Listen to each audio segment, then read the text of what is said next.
Sebelum masuk ke sesi penjelasan, saya akan memperkenalkan kelompok kami dulu. Yang pertama ada saya sendiri, Dena Novitasari, Anissa Mulya Susanti, Milda Aprilia Ali, Anissa Kupalasari, Ega Okta Fernandes, Raja Febrian, Ahmad Yusuf, Oktaria Putri. Materi yang akan kami jelaskan ada 3. Pengertian aset tetap, tujuan audit aset tetap, prosedur audit aset tetap.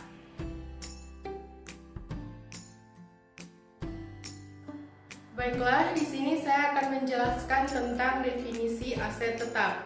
Menurut SAK ETAP, aset tetap atau fixed asset juga disebut sebagai properti. Ada aset yang berwujud yang dimiliki untuk digunakan dalam produksi atau penyediaan barang dan jasa untuk disewakan kepada pihak lain, atau tujuan administratif dan diharapkan akan digunakan lebih dari satu periode.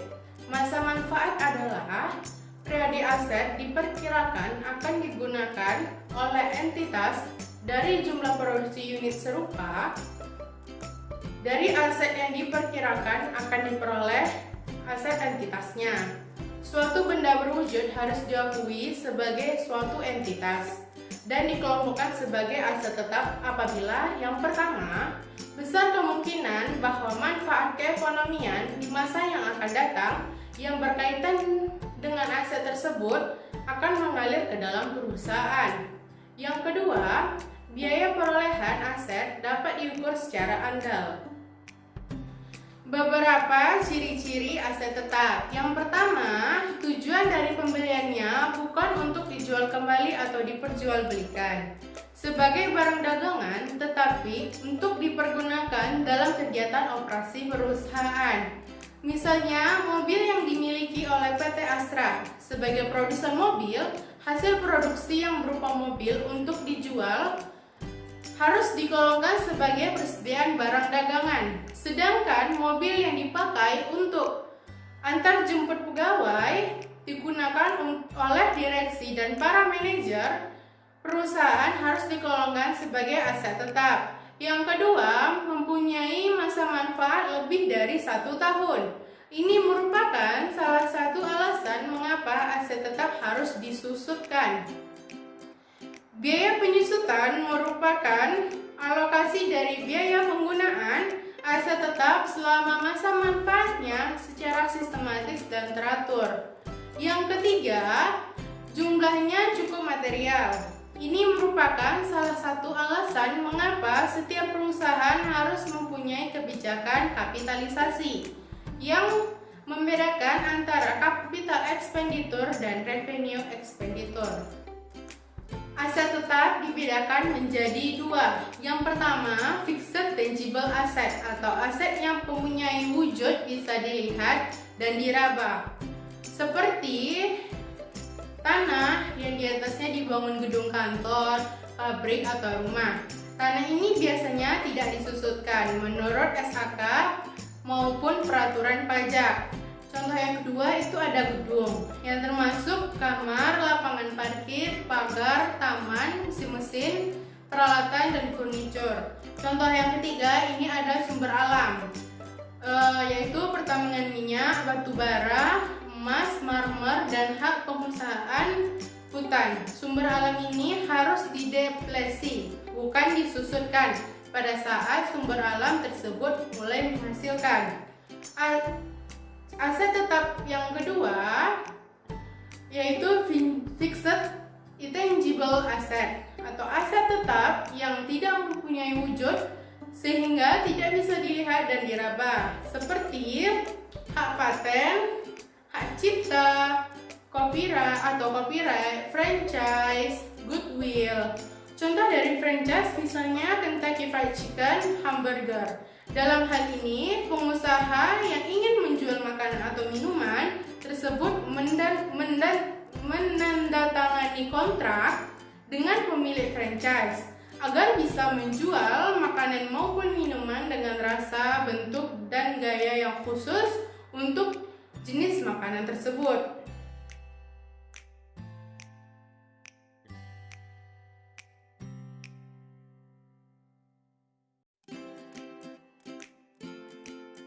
Baiklah, selanjutnya saya akan menyebutkan apa-apa saja sih tujuan audit. Yang pertama itu adalah untuk memeriksa apakah terdapat internal kontrol yang baik terhadap aset tetap. Yang kedua itu adalah untuk memeriksa apakah aset yang tercantum dalam neraca atau laporan posisi keuangan itu betul-betul ada, masih digunakan, dan wujudnya itu ada gitu, barangnya ada. Jadi kita sebagai audit itu harus memeriksa lebih detail supaya tidak ada manipulasi atau kecurangan dan sebagainya.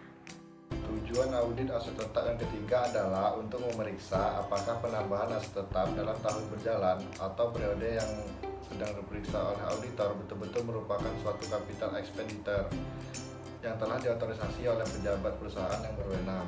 4. Untuk memeriksa apakah aset tetap sudah dicatat dengan benar di buku perusahaan dan telah diotorisasi oleh pejabat perusahaan yang berwenang.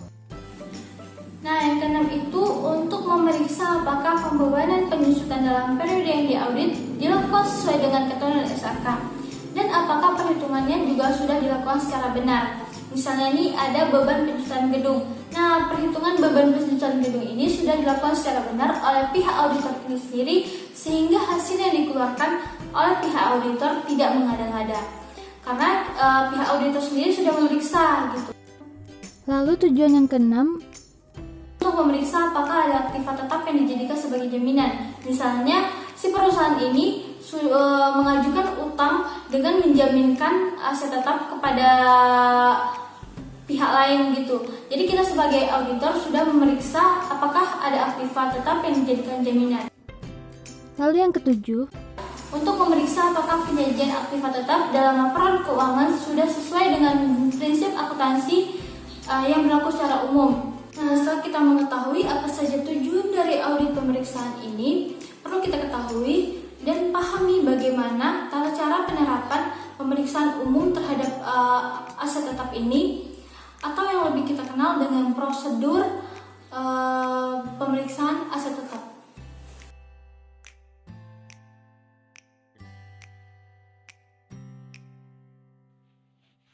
Baiklah, di sini saya akan menjelaskan tentang prosedur audit aset tetap. Prosedur audit aset tetap itu terbagi menjadi 16. Yang pertama adalah pelajari dan evaluasi pengendalian internal atas aset tetap. Maksudnya di sini adalah dalam hal ini biasanya auditor menggunakan internal control question NERES yang disingkat ICQ. Yang kedua, minta pada klien jadwal top dan juga mendukung skandal aset tetap. Yang ketiga, periksa pijakan dan silangkan pijakan dan cocokkan totalnya dengan buku besar saldo awal dengan kertas kerja tahun lalu. Yang keempat, dijamin sebagai tambahan. Maksudnya di sini adalah untuk disetujui aset tetap, otorisasi dan kelengkapan dokumen pendukung harus dilihat sebelum disetujui di anggaran. Yang kelima, periksa fisik dari aset tetap dan kondisikan dalam kondisi baik atau sudah rusak. Uji dasar aset tetap. Yang pertama, yang dites hanya dalam tahun berjalan. Yang kedua, diutamakan kontribusi yang baru serta beberapa aset tetap yang lain. Pada pendapat pertama, memang akan lebih cepat dilaksanakannya, tetapi ada kelemahannya. Kelemahannya itu adalah jika ada aset tetap yang sudah lama dibeli atau tidak dapat dipakai lagi, maka dengan cara pertama tidak diakui. Assalamualaikum warahmatullahi wabarakatuh. Baik, saya akan melanjutkan poin dari pembahasan prosedur audit aset tetap. Yang keenam yaitu bukti pemeriksaan aset tetap. Bukti pemeriksaannya ini yaitu dengan cara mencocokkan nomor yang ada pada kendaraan, yaitu yang terdapat di bagian mesin, bagian rangka kendaraan, dan plat nomornya dicocokkan dengan yang ada pada BPKB dan STNK-nya. Nah, pada tanah, yaitu dengan cara mencocokkannya pada akta tanah. Pada akta tanah tersebut harus ada tertera atas nama perusahaan. Yang ketujuh, pelajari dan tes capitalization policy dan polis penyusutannya yang telah berjalan harus konsisten dengan tahun sebelumnya. Nah, ada beberapa hal tentang capitalization policy. Yang pertama berdasarkan jumlahnya, yang kedua berdasarkan masa manfaatnya. Nah, ada beberapa hal tentang polis penyusutan, yaitu apakah penyusutan tersebut dimulai pada tanggal pembelian, pada tanggal penggunaannya, dan harus diketahui masa penyusutannya. Yang kedelapan yaitu pemeriksaan estimasi pemeliharaan dan perawatan aset tetap. Nah, pemeriksaan ini harus dilakukan karena ada kemungkinan klien untuk memperkecil laba dengan cara mencatat capital expenditure sebagai revenue expenditure. Nah, yang kesembilan yaitu asuransi pertanggungan atau asuransi kecukupan, yaitu apakah aset tersebut diasuransikan atau tidak, dan juga apakah nilai pertanggungannya cukup atau tidak. Artinya, apabila nilai pertanggungannya itu kecil, maka sewaktu-waktu jika perusahaan mengalami musibah seperti kebakaran, seperti gempa bumi ataupun kecelakaan yang mengakibatkan kerusakan pada aset tetap, maka klaim asuransinya ini kecil. Akibatnya perusahaan itu tidak dapat membeli ataupun membangun baru aset tetapnya. Nah, tentang penilaian cukup tidaknya pertanggungan asuransi, yaitu atas dasar penawaran harga pasar. Yang ke-10 yaitu perhitungan penyusutan. Nah, perhitungan penyusutan ini dihitung atas aset yang mengalami penyusutan seperti kendaraan, mesin, gudang, dan gedung. Dan juga ada pula aset tetap yang tidak mengalami penyusutan seperti tanah. Yang ke-11 ada periksa notulen rapat, persetujuan kredit, konfirmasi jawaban dari bank apakah ada aset yang diambil atau tidak. Yang ke-12, apakah ada komitmen yang dibuat oleh perusahaan untuk menjual atau membeli aset tetap. 13.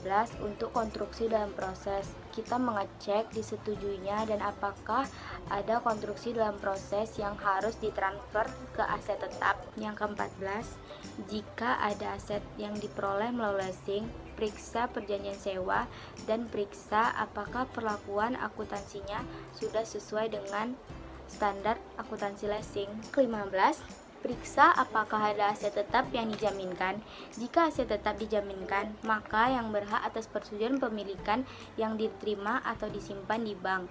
Maka auditor harus menyetujui tanda terima yang diterima dari bukti kepemilikan. Selain itu, jika ada aset tetap yang disetujui, maka harus disetujui dalam catatan atas laporan keuangan. Yang terakhir, periksa penyajian aset tetap dalam laporan keuangan apakah sudah sesuai dengan SAK, ETAP, dan IFRS, baik di posisi laporan keuangan, biaya, dan akumulasi penyusutan laporan laba rugi, dicantumkan sesuai laporan keuangan rincian lengkap, dan yang disetujui tadi berlaku untuk pengeluaran berulang atau pengasahan berulang. Maka dari itu dititikberatkan pada pemeriksaan transaksi dalam tahun berjalan atau periode yang akan diterima. Sekian penjelasan dari kelompok kami. Jika ada kesalahan kami mohon maaf. Jika ada yang tidak paham bisa tinggalkan pertanyaan. Assalamualaikum.